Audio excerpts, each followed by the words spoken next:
안녕하세요. 저는 얼마 전 시댁 식구들의 욕심으로 남편과 이혼하고 지방에서 홀로 아이를 키우고 있는 40대 평범한 여성입니다. 오늘 제가 이렇게 사연글을 보내게 된 건 정말 욕심만 가득한 시댁 사람들의 진짜 모습을 많은 사람들에게 알려드리고 싶어서예요. 남편과 저는 평생을 지방에서 살아온 토박이들이에요. 그러니 각자의 부모님들도 같은 지방에서 사시고 계시죠. 남편과의 결혼은 그냥 정해진 순서에 따른 결과였다고 생각해요. 물론 결혼이라는 건 좀 더 신중해야 하는 게 당연하지만 다르게 보면 여러 가지 상황이 충족되어야만 가능한 일이니 결혼할 상황이었다고 볼 수도 있죠. 솔직히 결혼할 때 시부모님을 보고 이 결혼이 나쁘지 않겠구나 싶기도 했었어요. 그만큼 괜찮은 분들이셨거든요. 그렇지만 문제는 그분들이 아니더군요. 바로 남편의 누나들이 문제였어요. 위로 10살 그리고 8살 차이가 나는 두 신우들이요. 제가 남편과 동갑이었으니 신우들과 저도 똑같이 나이 차이가 났어요. 그리고 첫 만남도 무척 인상적이었죠. 아가씨가 우리 동생이랑 결혼할 사람? 만나서 반가워요. 난 첫째 누나예요. 이렇게 예쁜 아가씨랑 결혼을 하다니 복 받았네, 우리 동생. 근데 평소에 요리는 안 하나 봐요? 손톱이 엄청 긴 걸 보니까. 언니, 설마 그렇겠어? 동생이 엄마 덕분에 얼마나 입이 고급인데 설마 요리도 못하는 여자 데려왔으려고? 근데 공장에서 일한다는데 괜찮겠어요? 우리 동생 아침에 식사 안 하면 안 되는데 공장 다니면 일찍 나가야 해서 밥 차릴 수 있으려나 모르겠네. 신우들의 말에는 뾰족한 가시가 있었어요. 듣고 있는데 벌써부터 피곤하더군요. 그렇지만 제가 시누이들과 같이 살 것도 아니고 크게 문제 없을 거라 생각했어요. 시누들이 말하는 것만큼 남편이 유별나거나 그런 걸 요구한 적은 없었거든요. 솔직히 저도 당하고만 있는 성격은 아닌지라 만약 당연하게 그런 걸 요구했다면 당장이라도 박차고 나왔을 거예요.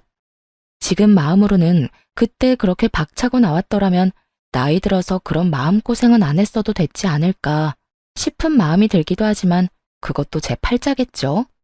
어쨌든 저희 결혼은 생각보다 순탄하게 흘러갔어요. 남편은 당시에 작은 회사에서 일하고 있었고 저는 공장에서 생산직으로 일하면서 열심히 생활을 이어나갔죠. 제 예상대로 신우들과 만나는 일은 그리 많지 않았어요. 대신 시부모님과는 자주 만났었죠. 직장 일로 바쁜 저희들이 끼니를 잘 챙기지 못할까봐 항상 걱정하던 시모는 저희를 시부모가 운영하는 음식점에 항상 불렀어요. 시부모는 당시에 그 지역 주민들에게 인기가 많은 음식점을 운영하고 있었거든요. 그걸로 돈도 많이 버셨고 가게도 확장을 고민할 정도의 상황이었어요.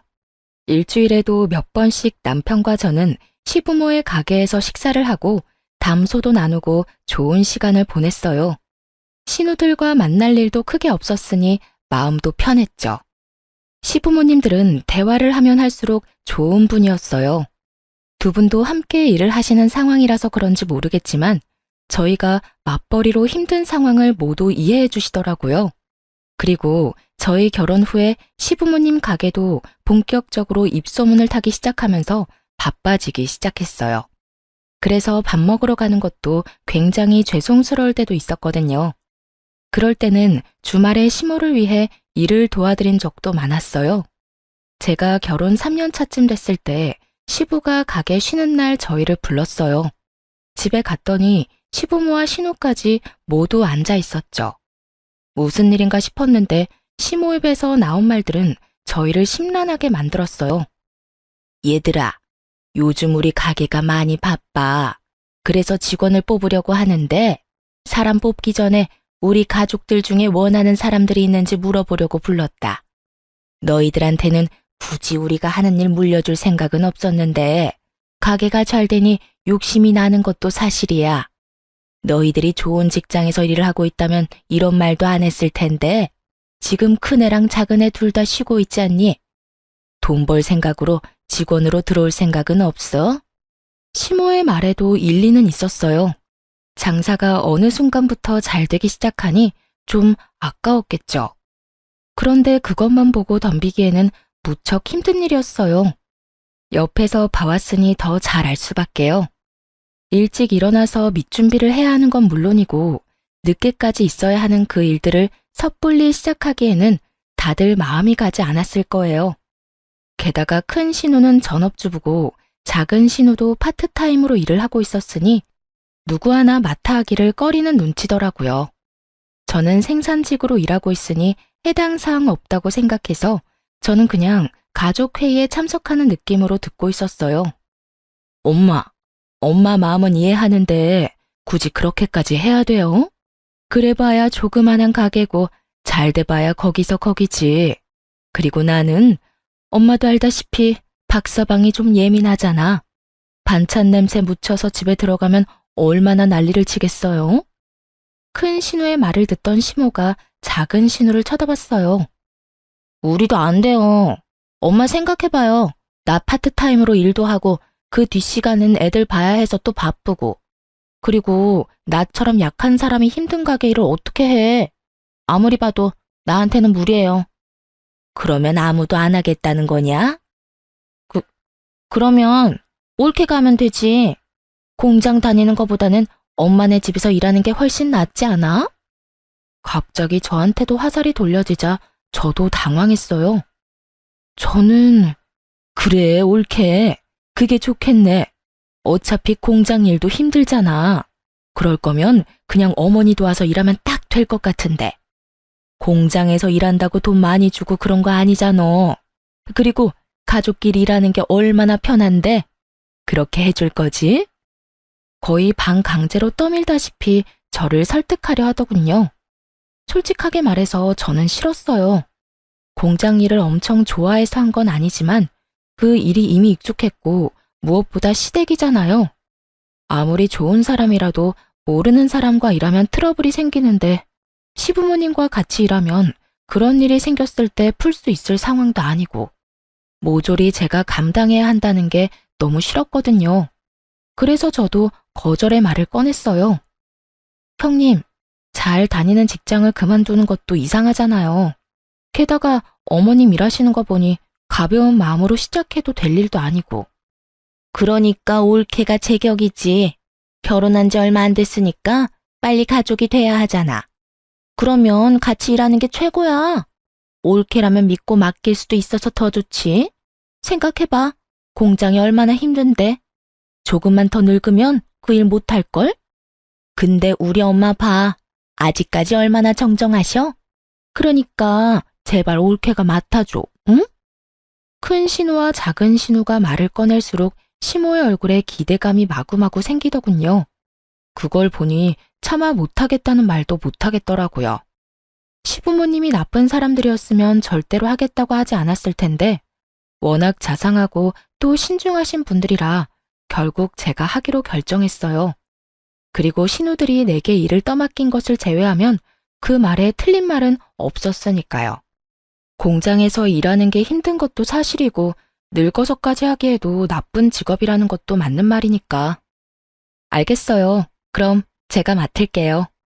제 입에서 그 말 한마디 나오기만 기다렸는지 신우들이 엄청 좋아하더군요. 물론 겉으로 티는 내지 않았지만 그렇게 제가 시부모 가게에서 일하기로 하고 가족회의가 끝났어요. 신우들은 귀찮은 일 제게 떠넘기고 기뻤는지 고맙다며 난리도 아니었어요. 그렇게 저는 시모, 시부와 함께 가게 일을 하게 됐어요. 처음 1년은 정말 무슨 일인가 싶을 정도로 일이 힘들어서 정신이 없었는데 그것도 익숙해지면 다 같은 일이라 그런지 점차 몸에 더 익어서 괜찮아지더군요. 그렇게 2년, 3년이 지나자 시모는 제게 가게 주력 메뉴의 레시피도 알려주고 점점 더 중요한 것들을 알려주기 시작했어요. 솔직하게 말해서 그냥 가게 도와주는 일이라고 시작했는데 시모가 점점 더 중요한 걸 알려줄 때마다 의아하게 생각하긴 했어요. 게다가 가게가 더 잘 되기 시작해서 확장을 한 뒤에는 생각보다 가게 값어치가 꽤 있다는 걸 깨닫기도 했고요.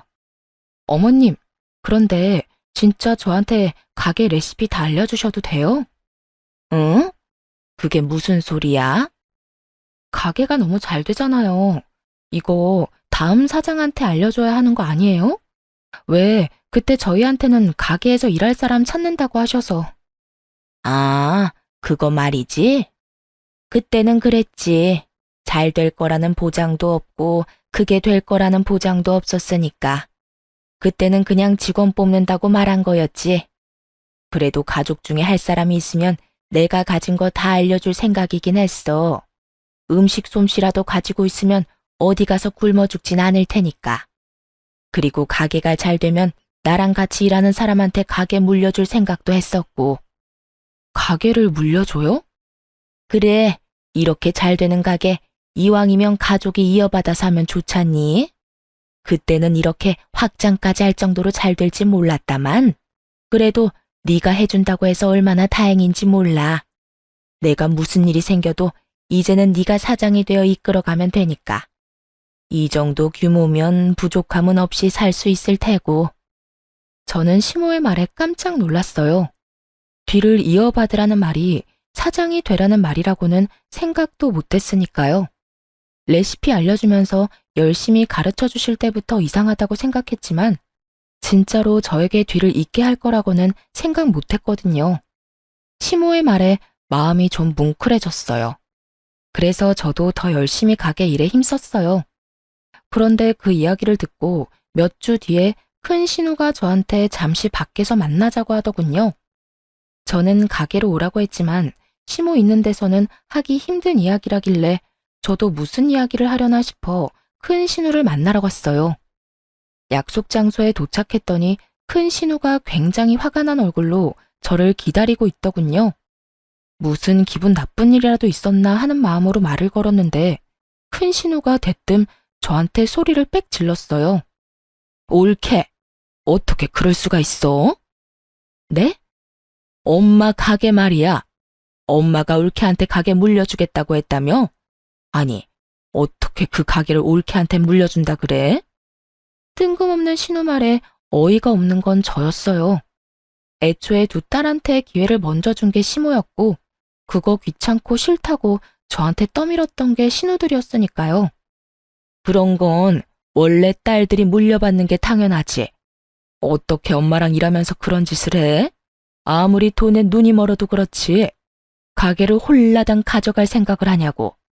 설마 그거 노리고 그때 일하러 들어가겠다고 한 거였어? 그때부터 작정했던 거냐고. 형님께서 무슨 이야기 하시는지 잘 모르겠네요. 그때 시어머니 밑에서 일하라고 등 떠밀었던 건 형님이잖아요. 그래서 제가 일 그만두고 들어가게 된 거고. 기억 안 나세요? 그랬긴 했지.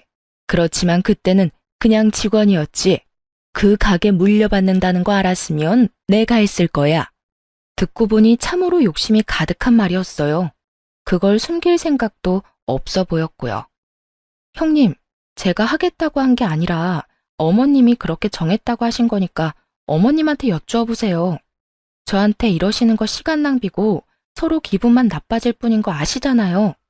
그 가게가 지금 당장 내 것인 것도 아닌데 왜 저한테 이렇게 화를 내는지도 모르겠고 이 상황 자체가 정말 어이없다고 생각하거든요. 제 말에 큰 신우가 새침한 표정으로 묻더군요. 그래, 그럼 내가 엄마한테 직접 이야기할게. 어떤 결과가 나오더라도 나한테 원망은 갖지 마. 큰 신우가 그 자리에서 시모에게 전화를 걸었어요. 스피커폰으로 전화를 거는 걸 보니 제 딴에는 시모가 딸한테 사장 자리를 물려줄 거라고 철석같이 믿고 있는 것 같더군요. 그렇지만 그렇게 될 리 없다는 걸 저는 잘 알고 있었어요. 여보세요? 네가 웬일이냐 이 시간에? 엄마, 다른 게 아니라 하나 물어보려고 전화했어요. 혹시 올케 말고 나한테 가게 물려줄 생각은 없어요? 올케가 엄마 밑에서 열심히 일한 건 아는데 그래도 사업은 피부치랑 해야지 며느리가 무슨 말이야. 그러다 걔네 이혼하면 어차피 남인데. 그러니까 내가 대신 들어갈게요. 지금이라도 배우면 되잖아요. 선 넘는 발언도 서슴없이 하는 큰 신우를 보며 저는 고개로 쯧쯧 혀를 찼어요. 왜냐면 저는 시모가 무슨 생각을 하는지 정확하게 알고 있었거든요. 음식점 사장이 애들 장난질이야?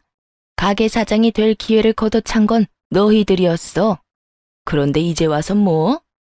나는 가게 소중하게 생각 안 하는 너희들한테 내 가게 맡길 생각 없다. 그리고 네가 가게에 대해서 뭘 알아? 여태껏 엄마 가게에 와서 도와준 적도 한 번이 없는 것이 무슨 가게 일을 넘겨받겠다고 난리야. 바쁘다는 동안 와서 도와준 건 네 올케뿐이었으니 가게는 며느리한테 물려주는 게 당연한 일이야. 네 아버지도 그렇고 나도 그렇고 며느리를 예비 사장으로 이미 확정했으니 다음부터 이런 일로 시끄럽게 굴지 마. 냉정한 시모의 말에 놀란 건 큰 신우였어요. 큰 신우는 시모가 딸이 아닌 며느리에게 가게를 물려준다는 게 도통 이해가 되지 않았나 보더라고요. 시모 성격을 전혀 생각지 못한 거였죠. 제가 옆에서 일하며 지켜본 바로는 성실한 자세, 책임감, 가게에 대한 관심, 딱 이 세 가지가 예비 사장의 덕목이었거든요. 가족 회의에서 모든 가족이 모인 상태에서 이야기를 꺼낸 것도, 일부러 예비 사장 이야기를 꺼내지 않은 것도 모두 시모의 계획이었어요. 관심도 없는 사람에게 자리를 물려줘서 파산에 이르게 하느니 차라리 관심 있는 사람을 지원해줘서 가게를 잘 유지하고 싶었던 거죠. 그걸 모르고 그저 혈연이라는 이유만으로 가게 사장 자리를 탐낸 큰 신우가 시모에게 한 소리 듣는 건 당연한 순서였고요. 엄마, 앞으로 잘하면 되잖아. 옳게도 하는 걸 내가 못할 리도 없고. 그 문제가 아니라고 했지? 이미 며느리한테 가게 비법 다 알려줬으니 내 손 떠난 일이야. 그러니까 너도 더 이상 관심도 없는 가게 일에 관심 끊어. 하라고 할 때는 언제고 난리를 치더니만 왜 이제 와서 아깝냐? 그런 욕심 가득한 마음으로 가져갈 수 있는 게 아니다. 결국 제 앞에서 시모에게 망신당한 신우는 저를 한번 째려보더니 휙 돌아가 버리더군요. 저는 떠나는 큰 신우 등을 보며 상냥하게 말했죠. 살펴가세요, 형님. 멈칫하더니 돌아선 큰 신우 얼굴에 짜증이 가득하더군요. 그 뒤로 큰 신우는 가게에 대한 이야기를 한 적은 없지만 그 외의 일로 저를 타박하기 시작했어요. 눈에 가시처럼 여기는 게 고스란히 보였죠. 제가 아무 반응 없이 받아줬더니 선을 넘더라고요. 옳게도 참 너무하지. 욕심이 아무리 많아도 이러는 건 아니지 않아?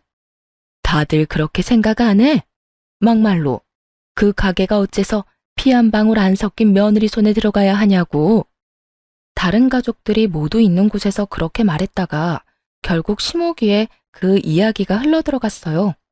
큰 신우가 저를 돈 욕심내는 나쁜 며느리라고 소문내고 다니는 바람에 시모가 화가 많이 났죠.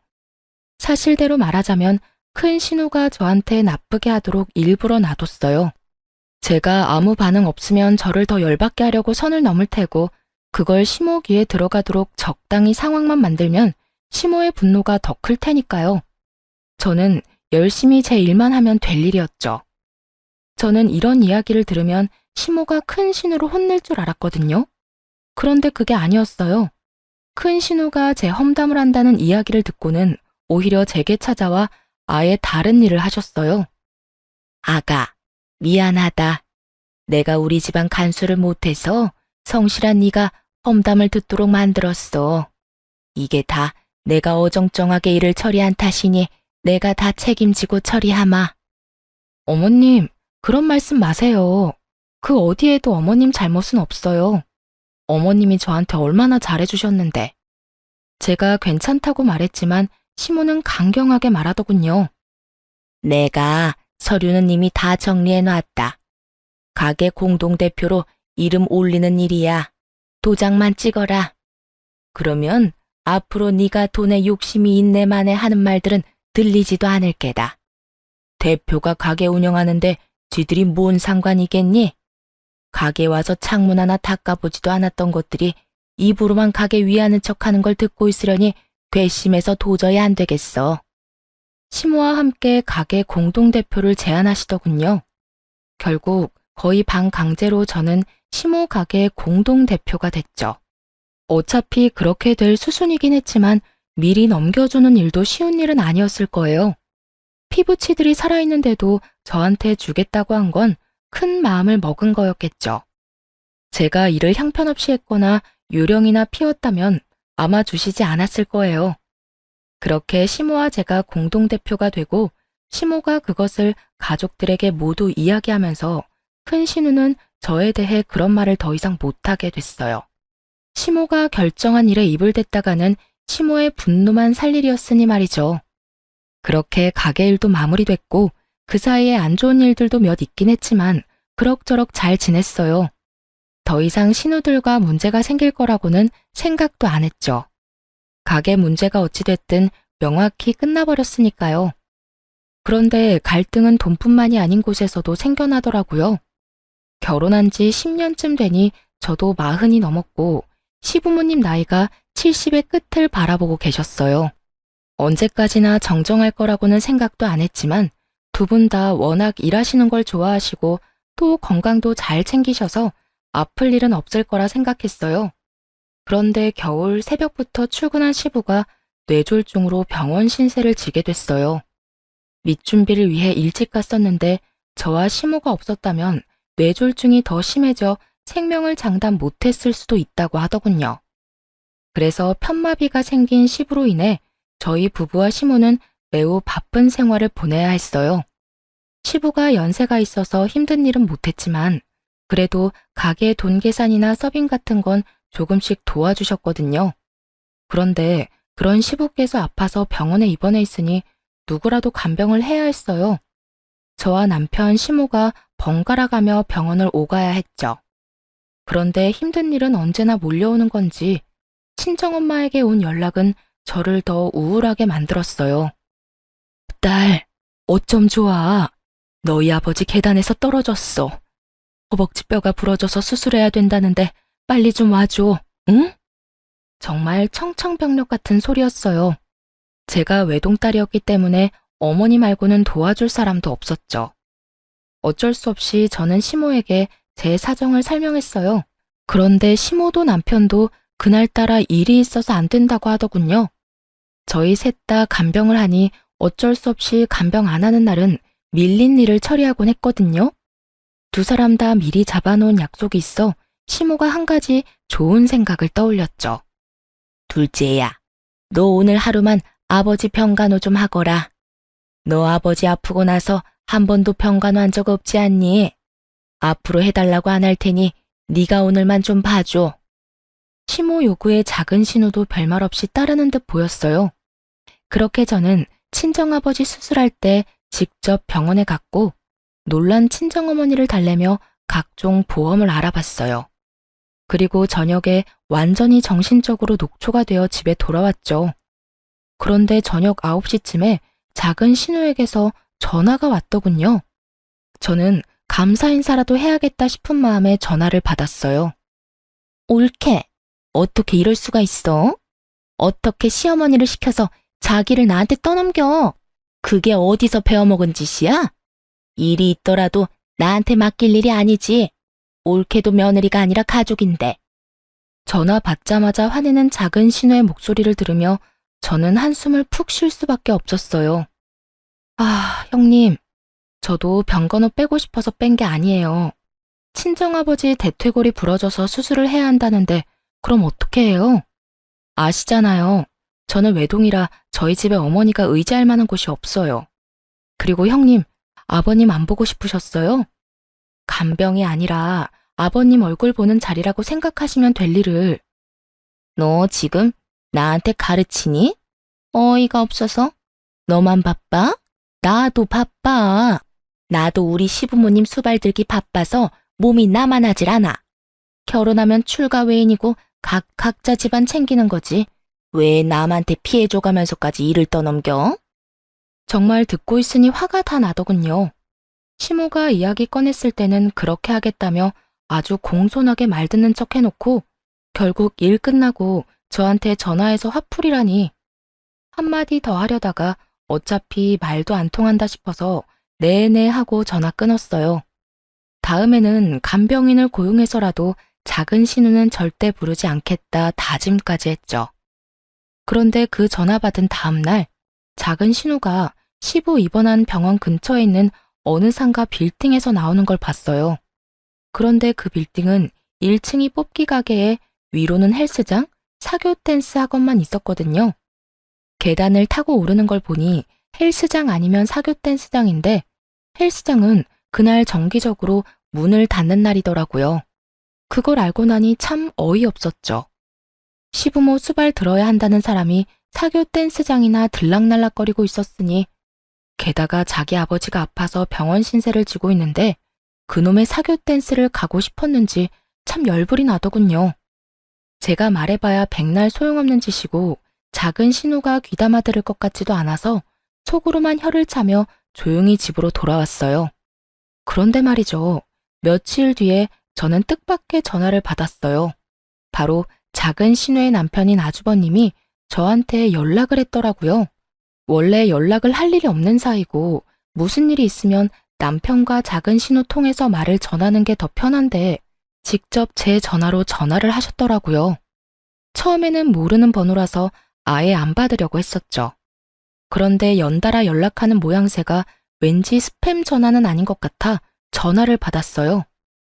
처남댁, 내가 꼭 처남댁한테 하고 싶은 이야기가 있어서 전화했어. 아, 네, 아주버님. 말씀하세요.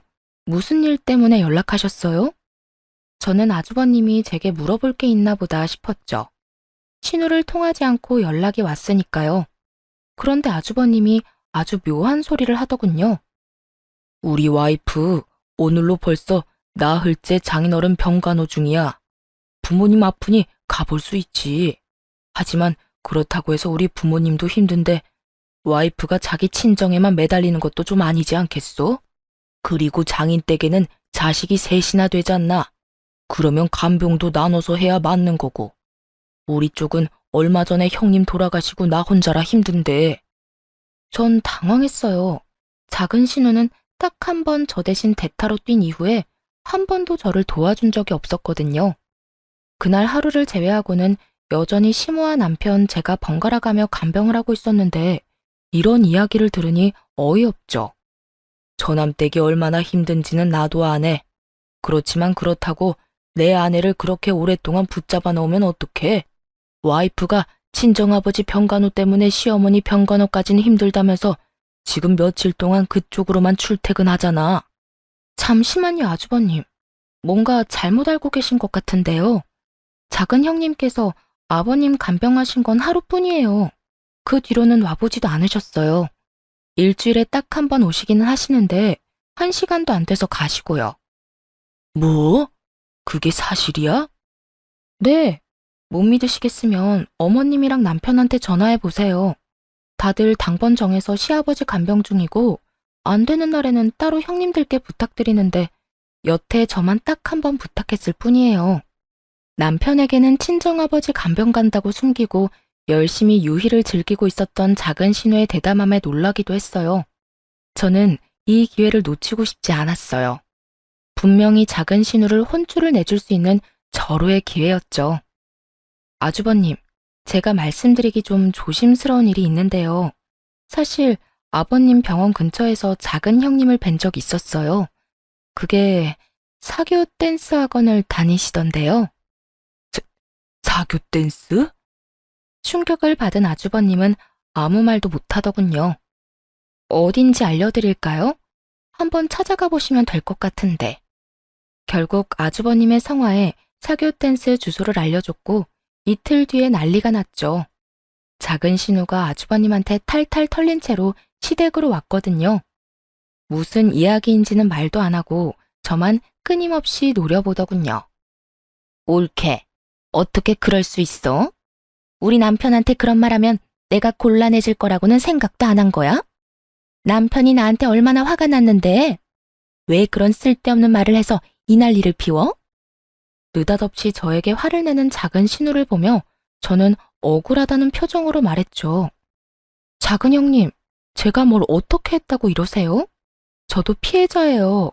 아주버님이 저한테 전화와서 엄청 혼내시는데 그럼 제가 하지도 않은 일로 욕을 먹어야 한다는 뜻이에요? 그리고 제가 뭘 알려드렸던 그게 거짓말도 아니고 제가 본 그대로 말씀드렸을 뿐인데 저한테 이러시면 곤란하죠. 아니 이게 다 무슨 말이야? 도대체 뭐 때문에 박서방이 그렇게 화가 났어? 둘째 네가 말해봐라. 작은 신우는 시모 눈치를 보더니 입술을 꽉 닫아버리더군요. 시모가 작은 신우를 보더니 이번에는 저에게 눈빛으로 물어보더라고요. 저는 아는 그대로 말해줬죠. 아주버님이 저한테 전화와서 작은 형님을 왜 자꾸 부르냐고. 벌써 며칠째 장인어른 병간호 하느라 시어머니 병간호는 하지도 않는다며 저한테 너무하다고 화를 내셨어요.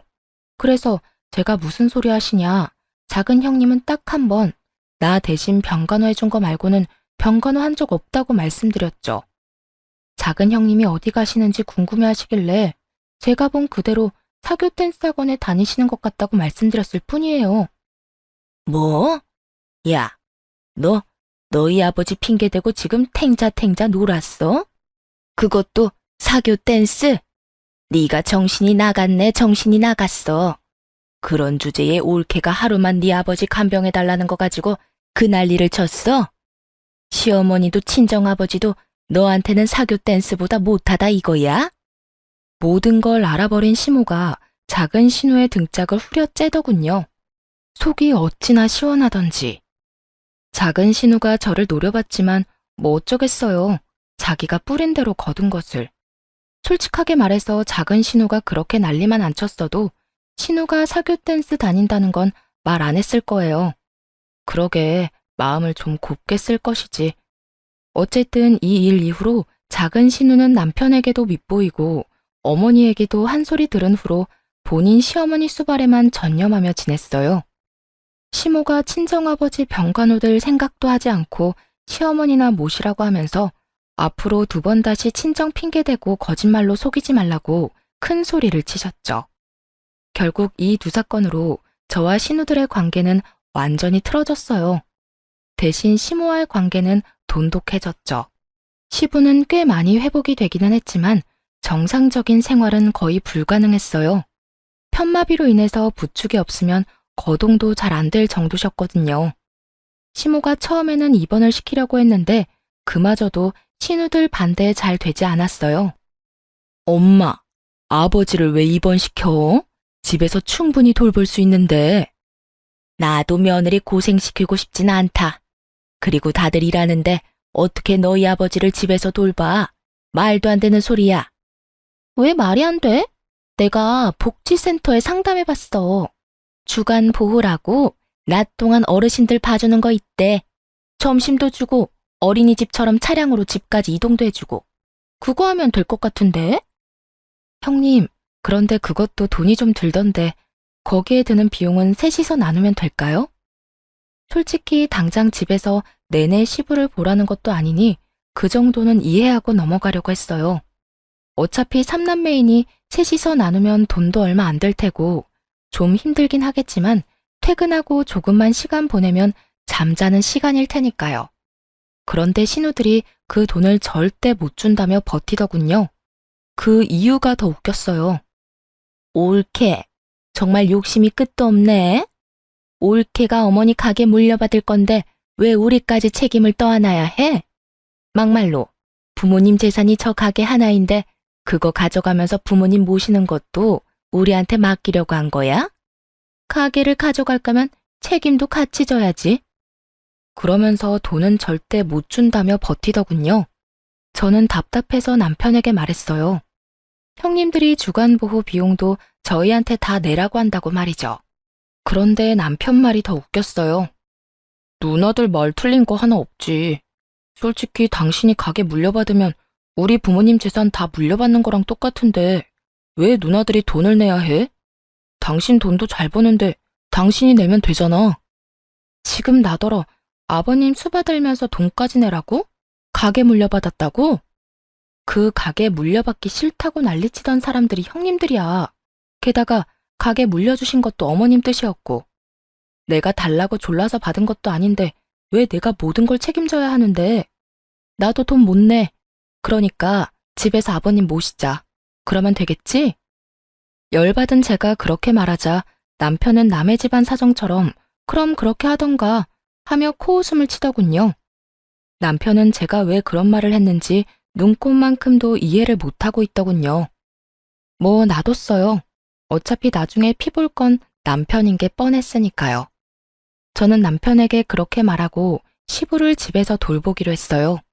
그리고 남편과 시모가 있는 앞에서 말했죠. 어머님, 저희 사정상 아버님을 집에서 모셔야 할 것 같아요. 그런데 가게를 닫을 수는 없으니 제가 일하는 동안은 어머님이 아버님을 모셔주시고 제가 퇴근하는 시간부터는 제가 아버님을 모실게요.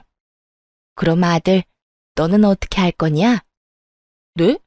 제가 왜요? 저 일하느라 바빠요. 그럼 며느리는 일 안 하고 쉬니? 너는 주말에 아버지 보면 되겠구나. 그리고 나 힘들 때 틈틈이 도와주고. 역시나 공정한 시모가 그렇게 남편의 역할까지 정해주고 시부의 집 간병이 시작됐어요. 처음에는 어떻게든 굴러갔지만 시간이 지날수록 힘에 부처 하는 게 보이더군요. 특히 연로하신 시모의 컨디션이 나빠지기 시작하자 남편이 불려가는 일이 많아졌어요. 결국 시모의 부름이 감당이 안 된 남편이 저에게 화를 내기 시작하더군요. 당신은 도대체 책임지지도 못할 일을 왜 시작한 거야? 내가 당신보다 더 많이 아버지 얼굴 보고 있는 건 알아? 그게 뭐 잘못됐어? 그리고 억울한 척 하지 마. 내가 당신보다 더 많이 아버님 수발 들고 있거든? 수발만 들어. 집안일에 육아에 가게일까지 내가 다 하는데 당신이 뭐가 그렇게 못마땅해? 그리고 당신이 당신 부모님 간병하는 게 무슨 잘못이야? 그게 이상한 일이야? 당연한 일이지. 그리고 입원이며 주간보호 모두 거절한 게 당신들 남매야. 왜? 이제 와서 당신 할 일 많아지니까 힘들어? 그럴 거면 그때 왜 형님들 편들면서 나한테 그딴 소리 했어? 내 말 안 듣고 입맛대로 하고 싶어 했던 당신 탓이지. 그래서 나 엿먹으라고 이랬어? 내가 당신을 괴롭힌 게 아니라 당신이 스스로 제 무덤 파고 들어간 거겠지. 지금 그걸 말이라고. 됐어. 다 때려치우고 당신 가게 그만둬. 내가 회사 그만두고 가게 일할 테니까. 갑자기 그게 무슨 소리야? 당신이 왜 회사를 그만두고 가게를 해? 진짜로? 진짜 일 그만두고 가게 일하겠다고? 대체 왜? 내가 언제까지 당신 눈치 보면서 살아야 해? 이번 일도 봐. 당신이 하라는 대로 안 하니까 나 엿먹이려고 이런 수작질한 거 다 알아. 어머니 아버지가 당신 좋아한다고, 당신한테 의지한다고 나를 별것 아닌 놈 취급한 건 당신이야. 어이가 없었어요. 저는 그저 바쁘게 살았던 것뿐인데 대체 어디에서 무슨 소리를 듣고 일어나 싶었죠. 당신이 뭔데 우리 집안에 들어와서 당신 하고 싶은 대로 다 해? 앞으로 내 말 안 들을 거면 이 집에서 나가면 돼. 난 당신 들러리로 살 생각 없으니까. 찌질함의 끝을 보여주는 남편놈의 얼굴을 보며 저는 이게 해결될 문제가 아니라는 걸 깨달았어요. 남편의 마음이 닫혀진 게 눈에 보였거든요. 단순한 싸움으로 끝날 수도 있었던 일을 남편은 단순하게 해결할 생각이 없더군요. 집에서 나가라는 말에 제가 나지막이 되물었어요. 당신, 이혼하자는 거야? 그래, 말길 잘 알아듣네. 이혼해. 가게는 나한테 넘기고. 그 가게 당신 것도 내 것도 아니거든? 어머님한테 물어보고 와. 그리고 이혼하는 거 나도 찬성이야. 부모님 두 분 보고 살았지. 내가 찌질한 당신이랑 두시누이 생각하면 진짜 이제라도 인연 끊는 거 다행이라고 생각하니까. 결국 저와 남편은 이혼을 하게 됐어요. 남편놈은 아주 기세가 등등하더군요. 제가 없어도 가게 일이며 집안일 다 해결할 수 있을 거라고 아주 호언장담을 했어요. 하지만 이혼 직후 시모의 행동 때문에 남편의 기대는 와르르 무너졌어요. 이혼을 하고 나자 시모가 저를 따로 만나자고 하더라고요. 그래서 나갔더니 그러더군요. 애미야, 네가 고생이 참 많았다. 내 밑에서 힘들게 일도 하고 모자란 아들놈 때문에 이리 이혼까지 하게 돼서. 그래도 내 손주들 엄마잖니? 그러니까 내 가게 네가 온전히 가져가거라. 그걸로 애들 키우고 열심히 살아. 네가 해온 것들을 보니 너라면 충분히 그 가게 잘 살릴 수 있을 거야. 시모의 행동에 저도 당황했어요. 신우들 말처럼 제가 피도 한 방울 섞이지 않았는데 음식점을 고스란히 물려주겠다니. 그러지 않으셔도 돼요. 이미 이혼했는데 그런 것까지 받으면. 그만. 내가 너 좋으라고 주는 줄 아냐? 손주들 생각해서 주는 거야. 애들 데려가면서 가게까지 잃으면 어떻게 먹고 살 거야? 이혼을 했지만 손주들은 내 손주들이다. 그러니까 잔말 말고 받아. 우리는 그간 모아놓은 돈이 제법 되니 괜찮을 거다. 어떻게든 가게를 제 손에 들려주려는 시모 모습에 결국 고마운 마음으로 가게를 물려받았어요. 오로지 단독 대표가 된 거죠. 시모는 제게 가게를 넘기고 가게에 아예 나오지도 않으셨어요. 몇 번 전화 통화를 하니 시부 병간호를 하고 있다더군요. 남편 놈이 버는 돈으로는 간병인을 구할 수도 없고 시누들이 봐줄 사람들도 아니니 어쩔 수 없는 상황이었던 것 같아요. 그런데 그 이후로 시모와의 연락이 뚝 끊겼어요. 거의 1년 넘게 연락이 안 되다가 어느 날 갑자기 전 남편이 가게로 찾아왔더군요. 거들먹거리며 저한테 명령조로 말도 안 되는 말을 짓거리더라고요. 당신한테도 알려야 할 것 같아서 전화했어. 우리 어머니 치매 걸렸어. 아버지 병간호하다가 스트레스 많이 받으셨는 것 같아. 그래서 하는 말인데 당신 우리 어머니 좋아했잖아. 얘 가족의 정을 봐서라도 우리 부모님 좀 돌봐주면 안 되겠어? 가게 걱정은 하지 말고 그 가게 나한테 넘기면 다 해결될 일이니까. 당신은 부모님만 잘 돌봐주면 돼. 그러면 내가 월급으로 돈도 줄 테니까. 정신 나간 소리를 찍찍 해대는 전 남편의 목소리에 저는 코웃음이 다 났어요. 뭘 모르니 저렇게 용감하게 짖을 수 있는 거겠죠? 당신이 병간호하면 되지 왜 나한테 명령질이야? 부탁을 해줘도 들어줄까 말까 한 판에 뭐? 가게 넘기고 부모님이나 돌봐주라고? 한 달에 월급을 1,000만 원을 준다고 해도 안 한다 이놈아. 이 가게에 어머님이 직접 내 손에 들려주신 거 당신은 모르지? 어머님이 손주들 힘들게 키우지 말라고 나한테 주신 건데 네가 애비면 자식 생각을 해서라도 뺏으면 안 되지. 전 남편놈은 아직까지 어머니와 제가 공동대표라고 알고 있더군요. 제 말을 듣고서야 시모가 대표 자리에 없다는 걸 알고 완전 난리를 쳤어요. 왜 이 가게가 당신 거야? 어머니가 진짜 당신한테 주신 거라고? 이건 뭔가 잘못됐어. 그건 우리 어머니 거라고. 가게 가져갈 생각이라면 꿈 깨. 이미 옛날에 명의도 나한테 이전됐고 대표도 나 혼자야. 당신이 가져갈 수 있는 건 하나도 없다고. 제 말에 충격을 받은 전 남편은 부러움에 배가 너무도 아팠는지 생떼를 쓰며 입에 담지도 못할 말들을 저에게 쏟아붓더군요. 그 욕을 들으며 저놈이 제 자식들 아빠라는 게 새삼 부끄러울 지경이었어요. 지금 상황이 어떻게 된 건지 당신이 몰라서 그래. 나 지금 부모님 두 분 다 내가 모시게 생겼거든? 그것도 돈도 한 푼 못 받고. 가게라도 있어야 이걸로 누나들을 어떻게든 부모님 수발 들도록 만들 수 있을 거 아니야. 참 대단한 아들이네. 나랑 이혼하고 신우들한테 시부 떠넘겼다며? 내가 모를 줄 알아? 결국 혼자 두 분 모시게 생겼네. 아주 효자야, 효자.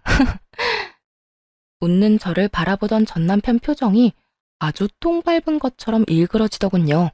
아니, 근데 왜 이 가게에 그렇게 집착을 해? 시댁집 팔면 되잖아. 그걸로 돈 나오면 간병인을 구하던 요양원에 보내던 하면 되지. 그 집? 그거 이미 우리 누나가 담보대출 받아가서 깡통된 지 오래야.